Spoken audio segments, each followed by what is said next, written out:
Hey everybody, this around. Hi everybody, it's Kate Richburg and I'm live from my jewelry studio in South San Francisco, California. I feel like I'm a little bit of an angle. Hey, I'm gonna turn this so not everybody, there we go, so it doesn't feel like I'm sideways. And I'm gonna put you guys up a little bit. There we go, I think that's better, right? All right, hello, good morning, everybody. Good morning, Brenda. Look, all my friends are here. It's like a big party. Where's our cocktail waitress? No, it's 10 in the morning. Come on, Richburg. Let's pull it together. It's like a big party. Hey, look, there's Lorianne and Beth. Hi, everybody. I'm trying to get this all. Hello. I'm trying to get everything nice and tight. You guys are still at a little bit of an angle. Yeah, it is. It's 5 o'clock somewhere. I thought I had it all secured, but you guys want to lean a little bit. So I'm just going to let you lean. Thanks. Oh, it's great to see everybody. Oh, Toronto. Well, then we better have lunch then if it's 1 o'clock in Toronto. Let's do it. Yes, it's 10 a.m., a little bit after here in South San Francisco, California. And hello, Boston. Hello, Nancy. Welcome. It's good to see you. Thanks. You know, my hair day, it's rainy, so that's my hair loves the rain. It's as straight as a stick. Right, Anna Martini. Yes, Krista, for sure. You and me. The next time I'm in Toronto, I'm holding you to that. Oh yes, thank you. I should. Let me actually, Shoshana, get what I'm supposed to be doing here. Get into my my professional mode. Yes, hello everybody. It's Kate Richburg, and I'm live from my jewelry studio. There we go. And you can find all of my info, you guys, at katerichbourg.com.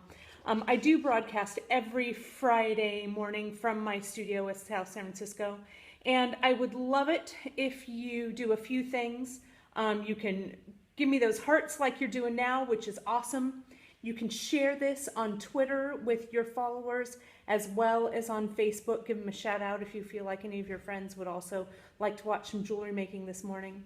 And then if you don't get to catch me, or if you're watching this on replay later, you can also find me on my Catch channel, catch.me at Kate Richburg, and you can find it there. And all of these broadcasts go directly right onto my Catch channel.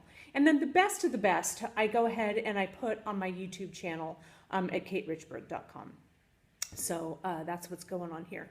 Also, just as a reminder, if you guys, #1 on Amazon. Yeah, thanks Canada. Thanks Canada for loving my book so much. I really super appreciate it. You can tap the screen to get those hearts, just for those of you who are new and may not know. Down at the right-hand corner of your screen, kind of on the right hand, there's my big finger, but right down there, there's a little silhouette of a person. You can hit that, and that will help you share things really quickly. I also, a lot of people have been asking on my social media about, well, Kate, this Periscope thing, it's cool. How do I get it? How do I navigate it? How do I do all that? I went ahead and I wrote a blog post on my blog, and you can find my blog link at katerichbourg.com. And there's a whole list of kind of helpful things as a Periscope viewer that you can do. So it should, I think, help. Feel free to link to it if you're a Periscope broadcaster. I'm going to do one a little bit later for Periscope broadcasters as well, to kind of share some of the things that I've learned doing this. I've been doing this since November, which has been a fun ride. I just celebrated my 50th Periscope, and we had a cool giveaway. And one of our watchers, Bobby, won a cool set of stamps from beaducation.com, which was really cool. So today, now that we have people here and we're chatting it up, I'm gonna have hearts. Well, I really super appreciate the hearts, you guys, because the hearts are really important, because that like lifts me up in the rankings. So the more hearts I get, Yes, Edie. I know that stupid spell check, right? Or stupid autocorrect, whatever. Oh, I know. I type things in, and what's that saying? I've never typed ducking in my whole life, right? Because of autocorrect. You know how it is. But those hearts really help me raise up in the ratings. So maybe eventually my Periscope will be on the front page of Periscope, or who knows, who knows. We're going to get everybody in the whole wide world making jewelry, which is what we want to do. So I wanted to share, I've got some cool things, as you guys know. I know I love these hearts. It's awesome. And if you guys also, one other thing, sometimes if you want to block the chat, like if I'm doing a demo and you really want to see, you can also, when you swipe, I think if you swipe up, there's a little box that'll come up and it'll say hide chat. You just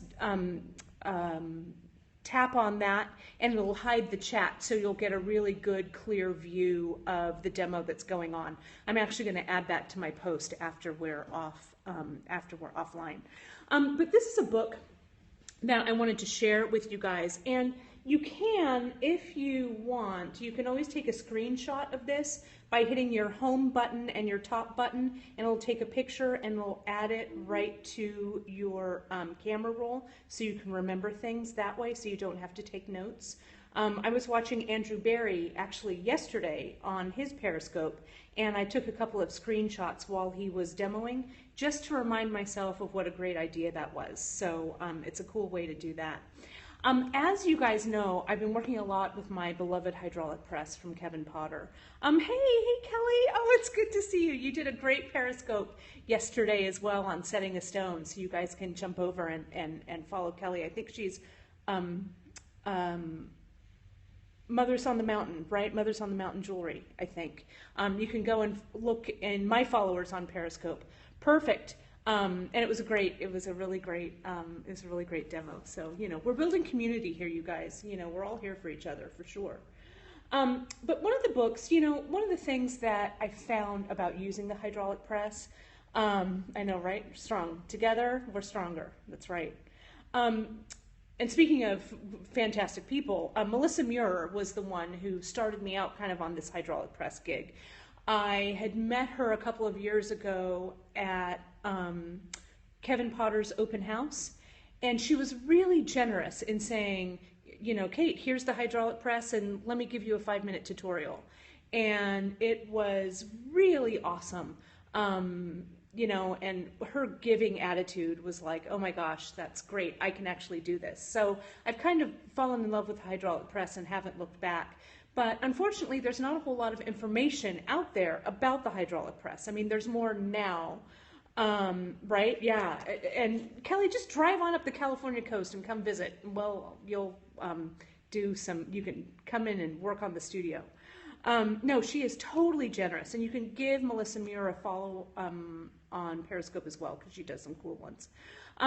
She has a book that's actually, don't take that lightly either. Yes, Melissa Muir, no, for sure. She has a new book that's coming out about the hydraulic press, and she's also filming a Craftsy class on the hydraulic press as well. So those will be two really great resources for those of us who are really into the hydraulic press.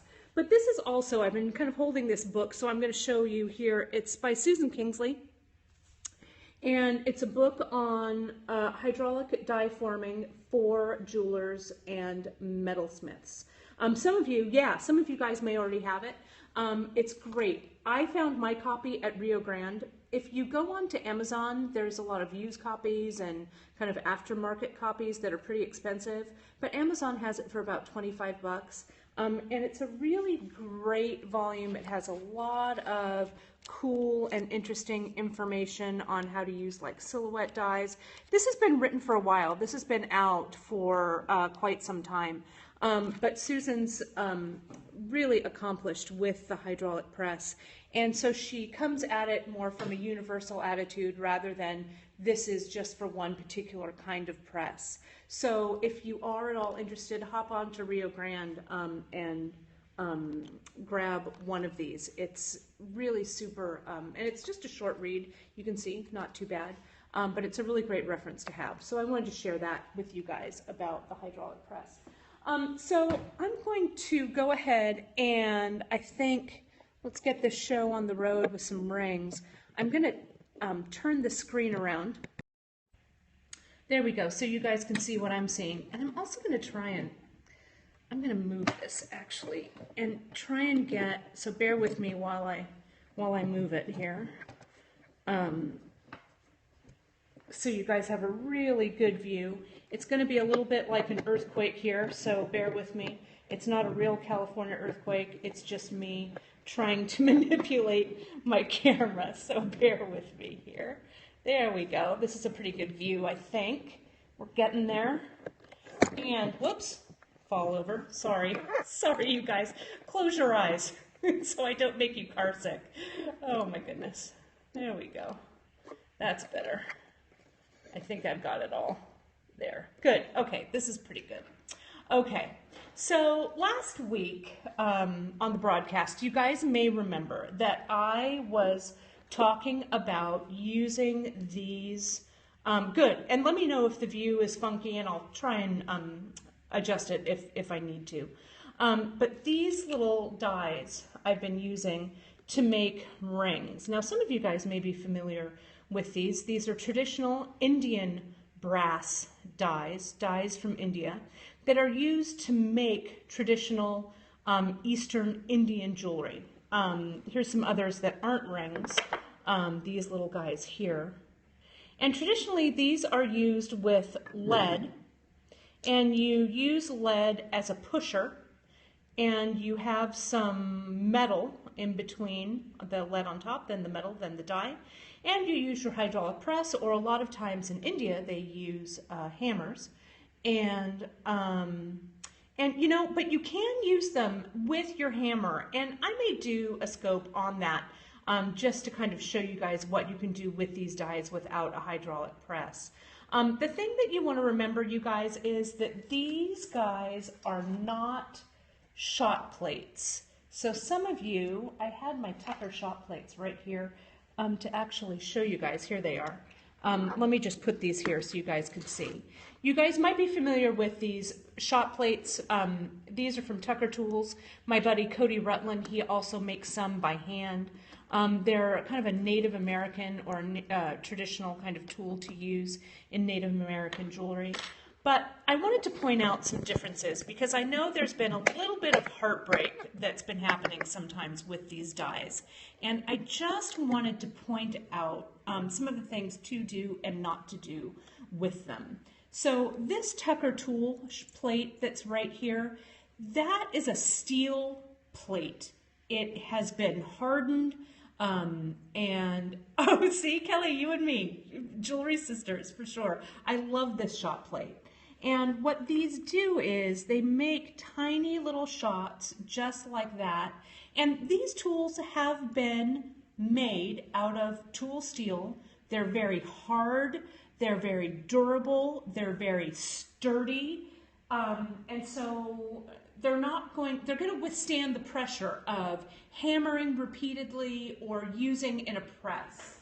I'm going to walk over here for just a second and grab something else.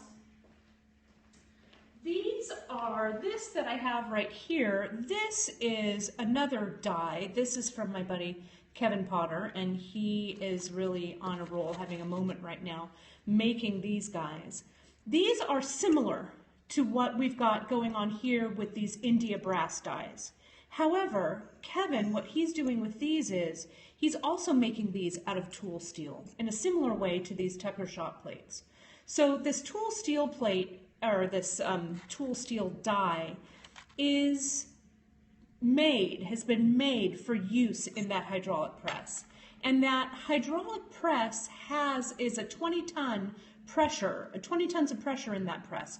So this is really going to stand up to all of that pumping and pressing metal into it, and heavier gauges of metal, you know, upwards of, 20 gauge, heavier things will endure with these guys here.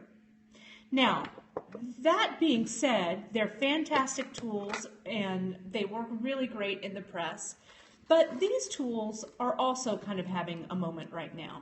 These are traditional brass dies from India. Now, I've been collecting these things for about 20 years, and my buddy Jessica Gaston over at Jess Imports turned me on to them, and she had been collecting them forever. And I got a few of them from her, and along the way, different gem shows and things, I'd go and I'd see the Indian gem dealers, and they'd have baskets of these things, and no one knew really what they were.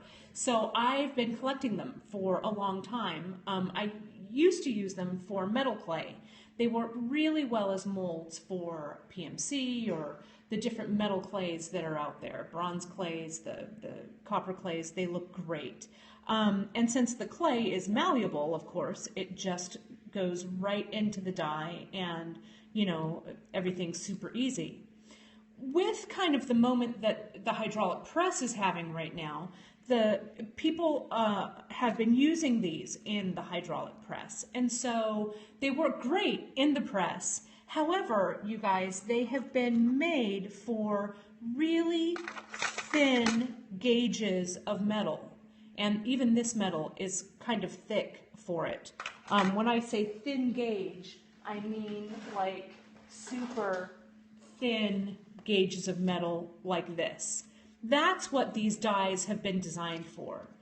We are starting to push the boundaries of these a little bit more by hammering them and using them in our hydraulic presses with annealed metal, and kind of pushing the boundaries to see how far we can, you know, how heavy of a gauge we can use. Here's a piece that I did. This is with a Kevin Potter piece from my a pancake die, and you can see on the back that's the shape of the die. And then what I did was on top, and you can kind of see that that's been soldered. This is a thin gauge of metal here. So I use this metal a lot of times just like this, pressing it in my hydraulic press, using lead as the pusher, and using thin gauge metal, 26, 28, all the way up to even 32, and you get really clear, crisp impressions. That being said, I've also used them with heavier gauge metals. Some of you may have seen this earring that I made earlier. I posted it out on social media. And see this double peacock design that's here in the middle. That I made out of 22 gauge, I think, is what I did there. And so you can get really good impressions, but you really have to anneal your metal, and you have to impress several times over the course. You're not just going to get one pressing, you know, right off the bat. I also used, those of you who watched last week, you saw me enamel this piece. This is a piece from a Kevin Potter die, just a round piece of 24, I think this is actually 22 gauge here, that I pressed in the hydraulic press to get that star. You can see the relief up there. And then I enameled it. And if you want to watch it, it's up on my Catch channel. But this is then the ring that I went ahead and made from it, made from that piece. And so I just used this then as the cabochon and just set it. And I lifted it up a little bit inside the bezel. So there's a lot of different ways, you guys, that you can use these dies. If you go to my website and you go to my blog, I posted today, there's a question about what's a Catch channel. Catch is actually where all of these videos are archived. So it's a website, it's Catch with a K, KATCH.me at katerichbourg, and it's right there. You can also find that link. You can also find that link on my website as well. So note the difference when you guys are using these dies. These guys are a little more delicate, okay? These guys are a little more of a workhorse. So adjust your expectations and your, I guess, your metal gauges accordingly.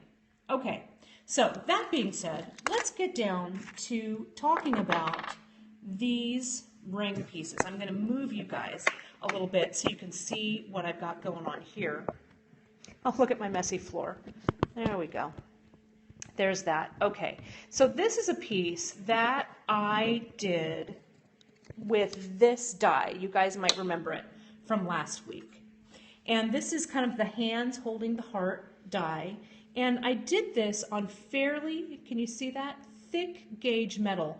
This is probably about 20, maybe 20 or 22 gauge right here. And it's sterling silver. What I had to do was anneal it and press it, anneal it and press it, anneal it and press it, probably about 4 or 5 times to get this really nice clear impression. Also notice, you guys, how I didn't use, if I push this back all together like a little puzzle, how the piece of the metal, whoops, the piece of the metal that I used is about the same size as the die. That's real important.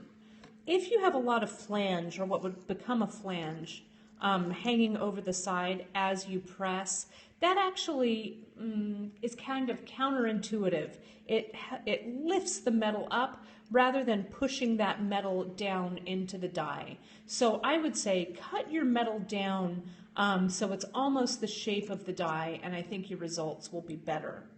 And then what I did was I took my, after having it pressed out, I took my trusty jeweler's saw. As you can see, this is my Green Lion. Maybe I'll hold it down there, you guys can see it better. My Green Lion jeweler's saw that I love because it makes me look like a badass. And it's really beautiful, and it's super easy to saw with. There it is, it's over there.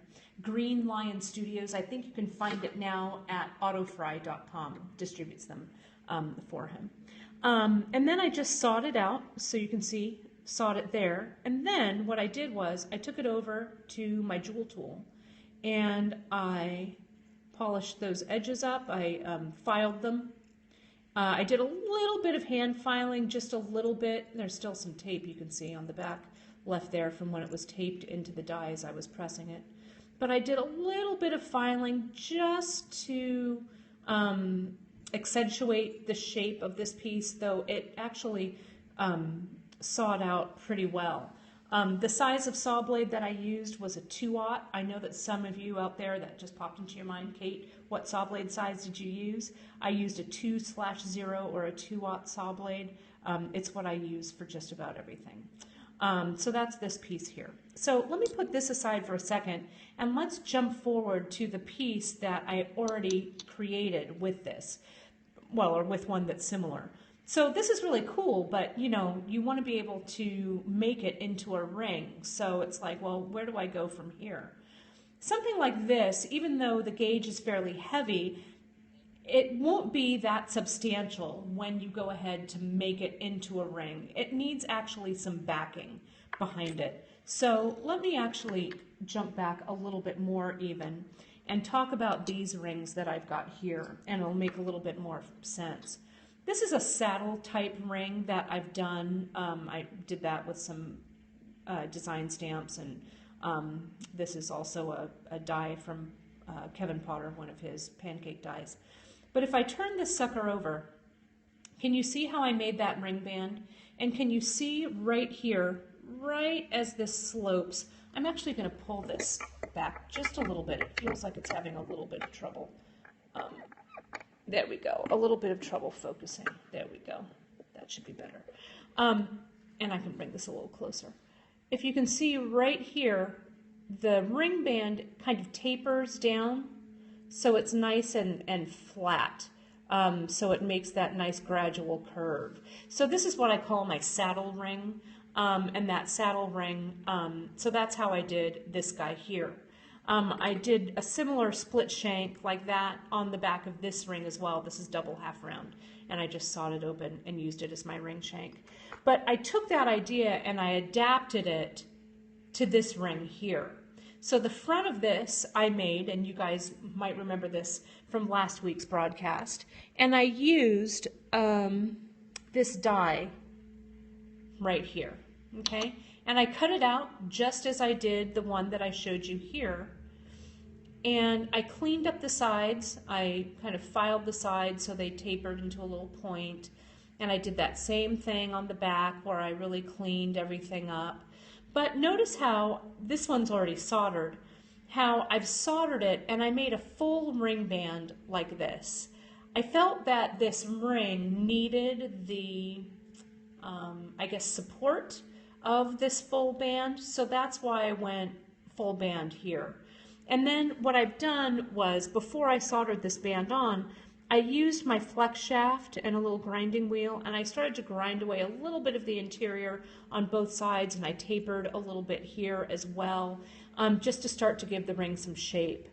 After I soldered this closed, I'm going to come back in with my flex shaft and grind a little bit of that interior away so it's not quite so high.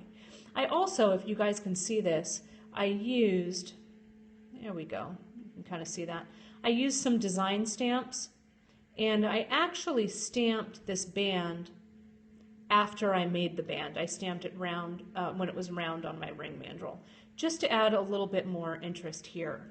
I could also, these are a little bit big, but I also thought about using some of my shots from my Tucker shot plate or some other ones, and I could also solder those right on the side. I could also set a bezel cup or a stone and do that right on the top. I could do that as well. So the possibilities are really endless. So my next steps for this would be to file that in just a little bit to knock that down and maybe soften up the edges of this ring a little bit more. So let's talk about this ring band here that I made and what I chose and why I chose that ring stock. Here's the ring stock that I used here. You guys can see that. It's about, you know, I'm not going to even guess. I'm going to go get my gauge so you guys can see exactly what that is. I should never have my gauges parted from me. I should always have them at the ready, but I have them kind of put away in my studio so I don't lose them. These are a couple of must-have things that I always have with me so I can tell what metals are, because I can't ever remember. But let's go ahead and use this pocket metal gauge, and let me figure out what this gauge actually is. This is about, and I'll hold it up so you guys can see it, it's about a 16 gauge.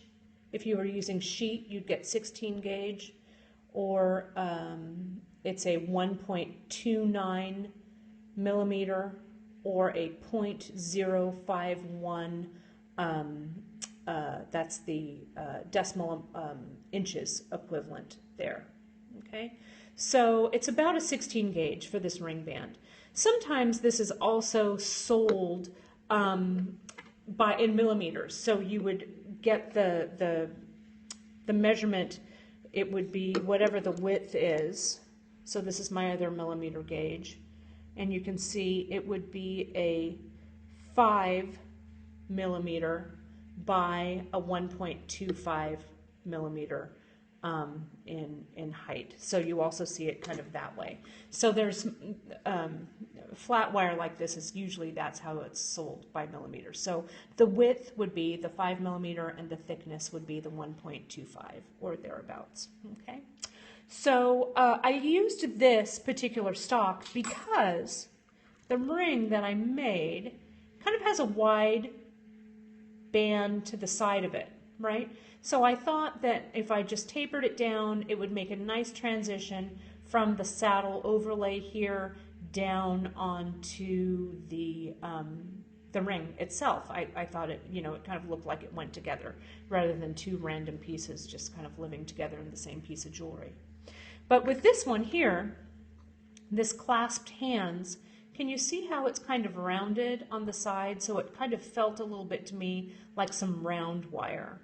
So what I did was I also used this half round ring stock a lot to make my ring bands. And I usually get, I know what your question is, all of you out there, well, Kate, where do you get that stuff? I get most of this from Rio Grande, usually, and you can just Google, well, not Google, but search in their search engine, half round wire, and then you could also search, like, I think it's either called sizing wire or flat wire. Beachucation also sells a nice flat wire as well, and on my website, I sell it in copper and in brass, the half round and the flat wire. And you can find that on my Etsy store. The link is right on my website. But you can see with this half round, I thought it would make a nice transition here, okay, like so. So what I did was I went ahead and I shaped this into a nice round ring, and I sized it on my ring mandrel, just like so. And I shaped it into a ring. And now I'm going to come in and I'm going to cut it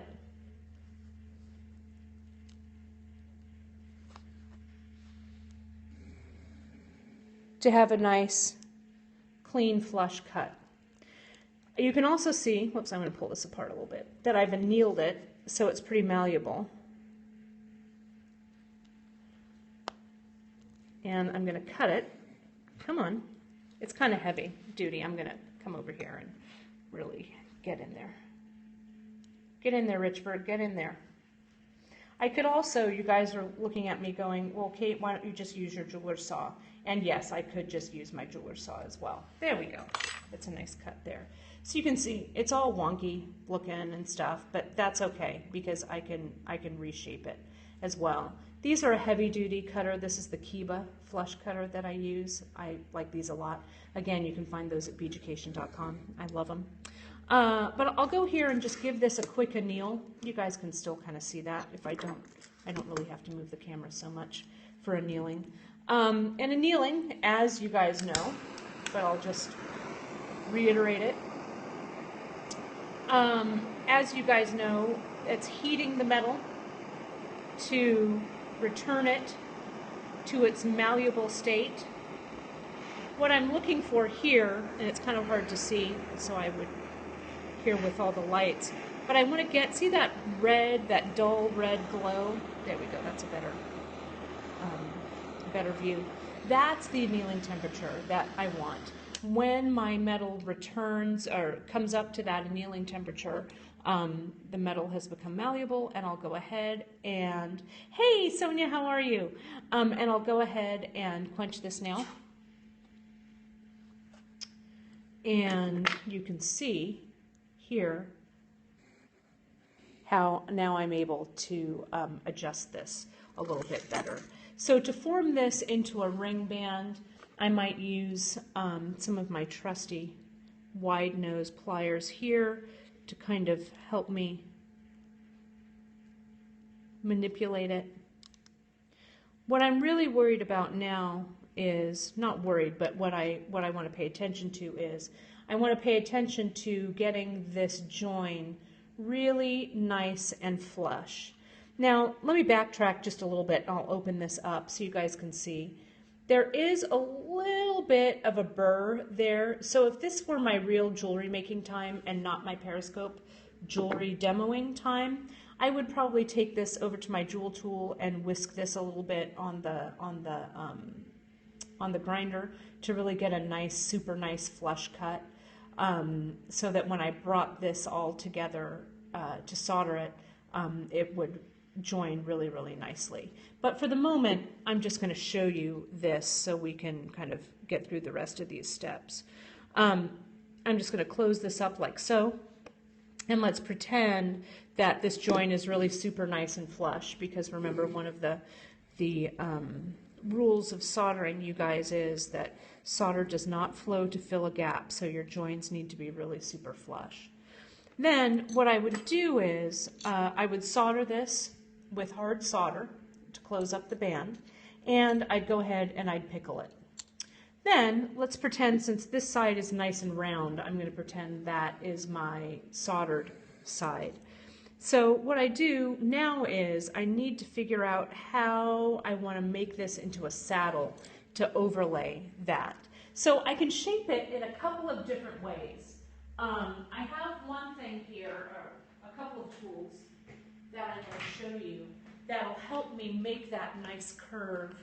These are bracelet and ring bending pliers. They're nylon jawed, and you can see that they're well loved, well worn.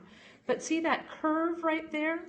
If I put my little hand component right in there, and I go ahead and squeeze it, it helps me to make a nice little curve without disrupting, right, the shape. Yeah, these are just really great pliers. And this one is for a cuff. So you can see if I were making a cuff, how the curve of that one is. So if I have a ring, these have a little bit of a tighter curve to them. So let me clear my path a little bit there so it's a little less visually messy. I'll start here in the middle, and I'll give that a little bit of a curve there. Those, again, you can find those at any place that does sell jewelry making supplies. These probably came from Beach Occasion, but you can find, you know, I would jump on Beach Occasion because I know they have both of them there, but I'm sure Rio or other places also carry them. Yeah, I agree. They're both essential. I use them all the time. After I shape my ring into a ring, I can also kind of use this to, you know, kind of help me shape things like this. So they're really handy. And the cool thing about these is you want to make sure that you get kind of a higher end brand. These heads you can replace when they become too chewed up. You can see you just get new ones and you just screw them right in. So let's take a look at the curve that I made on this, how that might fit on the ring. And you can see it's not quite right. So what I'll do is I'll just kind of with my hands start to kind of push this around. I could even use this plier together because these are, whoops, wrong plier, because these are stacked up. See how that plier gets right in there? Get in there, get it. So I can see, if I hold this up, how that's starting to come together, like so. Then I have some decisions to make as well, okay? I need to figure out what the heck I'm going to do with the sides here. I may just curve this outside one a little bit, file it into a little bit of a curve, and I could also, again, solder a little shot there so it looks like a rivet. This is obviously too big, but I could use something, you know, a little bit smaller. The shot plates have some super tiny little things, so I could do that there as well as a little embellishment. And then I could also, if I'm still having trouble getting this to fit because of this, how this is half round here, I could also file to flatten this a little bit here. It needs a little bit of playing with so you can make a nice clean join. And I would keep this join that I have here, I would keep it underneath the top of my ring there. So I'd solder this closed, I'd round it up, I'd clean up this join, do any filing that I needed to do, any stamping, that kind of thing, and then that's when the fitting process happens with the top of this saddle. And then you go ahead and you solder this closed, and you get your piece here, and then you can continue to finish it up. Okay, and this is all sterling silver here that I've been working with, but you could also use mixed metals, especially if you have trouble, like, you know, if copper kind of bugs you, you could make the band out of sterling, right? And you could make the overlay out of copper. It would look pretty cool. Or you could put some copper elements on this as well. I'll get a little closer so you guys can see that. But again, remember, it takes a few pressings to get this, to get these really clear impressions. With these ring dies, and all of these Indian dies, you can find them a lot of different places. In particular, there is an Etsy site right now. She also has a Facebook group. It's Mad for Metal Stamps and Tools is the Facebook group. And her Etsy shop is called Obsessive Impressions. Obsessive Impressions on Etsy. She has a ton of these up there right now. And that's where I got mine. I bought some from her a while back, and I just bought a new one. My new one's right here, which I kind of dig. I love this. These would also, you could put them sideways like this. They'd make a cool earring feature, or you could also make them into a component to string with and stuff like that. You don't have to be limited to rings, but I think I love signet rings, so it's kind of a cool way to kind of make something that feels, has an antique feel to it. Oh, one last thing. We've been talking about, there's been some talk on the interwebs about, what to use for different pushers to get your, what to use to push your metal into the different designs. Pardon me, I just wanted to show you a couple of things here that I use just to put a good finish on this. That there, this guy here, this is a lead bar, and you can see I got it from rotometals.com. I just went on to Amazon and found this here. It's fairly soft lead. I'll be able to cut it with my jeweler's saw, no trouble. There's been some controversy about using lead for these guys, and rightly so. You should be worried about lead contamination for sure. But I did some research, and I went to the OSHA website, which is the Occupational Safety and Hazard Association, I think, right? Something like that. And I read the OSHA guidelines on lead. And there's also been some other postings on some different metalsmithing websites. And metal, or lead rather, the way that lead poisoning is transferred, it's not transferred dermally. Okay, you can't just absorb lead right into your skin unless you're super sweaty. Like if you have super sweaty hands, it's that sweat, that liquid that's going to bring that lead into your hands. So my best practice here in my studio would be to wear gloves when I'm handling this, except for right now, and wipe down all of my surfaces. And like this, after I shaped it with my lead, I just went ahead and scrubbed it with some good soap and water, and it's fine.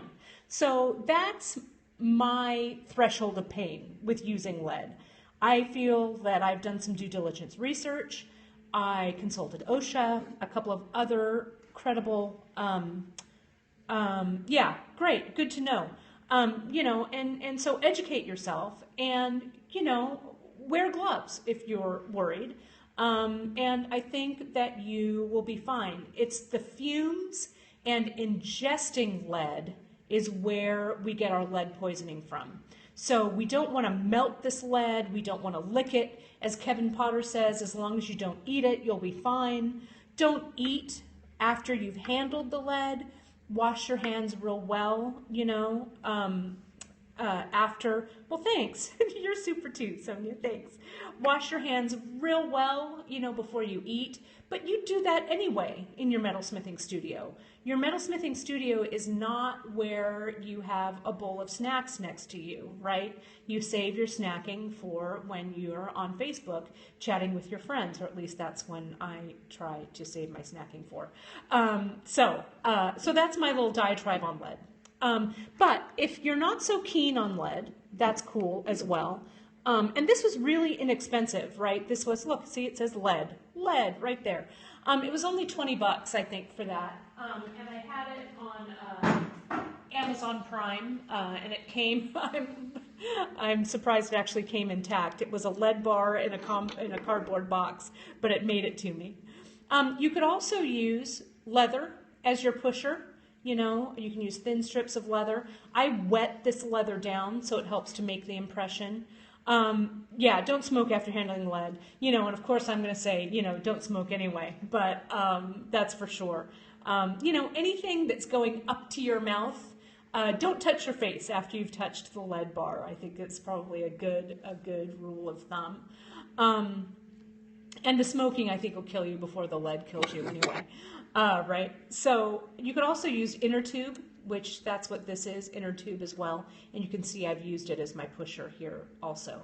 You could also use urethane, which is similar to inner tube. It's a cushy rubber mat that you use to help push things down.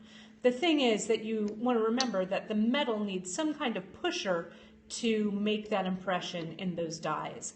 And the book that I shared with you earlier, let me grab it and flash it on screen one more time. This also talks a little bit about what to use when forming. She uses urethane and stuff like that as well. So it's a good resource if you're going to be investing in a hydraulic press. I think it's kind of a good primer, a good textbook to have.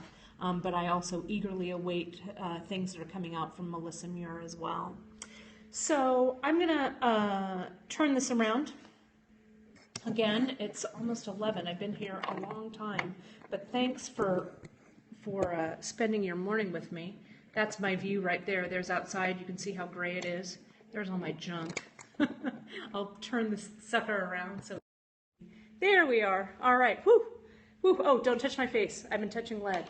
There we go, but not with this hand. I'll fluff my hair with my non-lead hand, and then I'll go wash my hands after this broadcast. So thanks so much, you guys, as always, for joining me on Friday mornings right here from my jeweler studio in South San Francisco. I've got some cool classes coming up that are going to be taking place in my studio. You're welcome, you're welcome. Thank you so much for spending the time with me. You can go right to my website and see the classes that I've got coming up. I've got a casting class coming up. I've got, a stringing class. We're going to string with some beads. We're going to do some cool stuff. Leather cuff next weekend. Yes, Zoe, I know that you're coming to that. It's going to be awesome. And then our new class schedule is going to be up on the website in just a couple of weeks. I've got some cool guest artists that are coming. My buddy Emily Miller, who is also a really fantastic instructor, she teaches here also at my studio. She'll have some more really great classes coming up as well. You can find everything. I'll flash this one more time, so get ready to take a screenshot if you want to. But you can find all of that stuff right there on my website at katerichbourg.com. Links to my shopping site, all of that, and it's Kate Richbourg. There you go. Me, katerichbourg.com, right there. I'll hold it up there. And you'll find the links there. I have links to my free education that's online with beeducation.com, all kinds of cool stuff. I have a couple of other things that are coming out in a little bit. Next week, I may be able to share it with you, just the slightest of a sneak peek, the galleys of my brand new book I should have in hand by next week. I can't show you any of the projects, but I can at least just hold up the manuscript and show you. I'm super excited. That's going to be out in July, and you can pre-order it right now on Amazon.com if you're so inclined, and you'll get it the day that it comes out, but I'm really super proud of it. I also have some other cool stuff coming up. I did a cool online class that I held on making dapped and capped beads. I have another online class that's coming that I host right from my website. So you'll be able to see that coming up as well. So I've got all kinds of tricks in my bag. So next week, you guys, the schedule might be off just a little bit. I may be either broadcasting on Thursday or on Saturday, but I'll shout out on social media and let you guys know what day that's going to be. My schedule is a little crazy for the next few weeks because I've got a lot of irons in the fire. So my broadcasts may be off a day or two, but don't worry, I'll let you guys know when that's coming up. Thank you. As always, feel free to reach out via any social media that you like if you have any questions. I really appreciate you guys hanging out with me. It's like I'm in a room full of all of my friends, except I'm here in my studio and you guys are all out there watching as well. So I really, really appreciate it.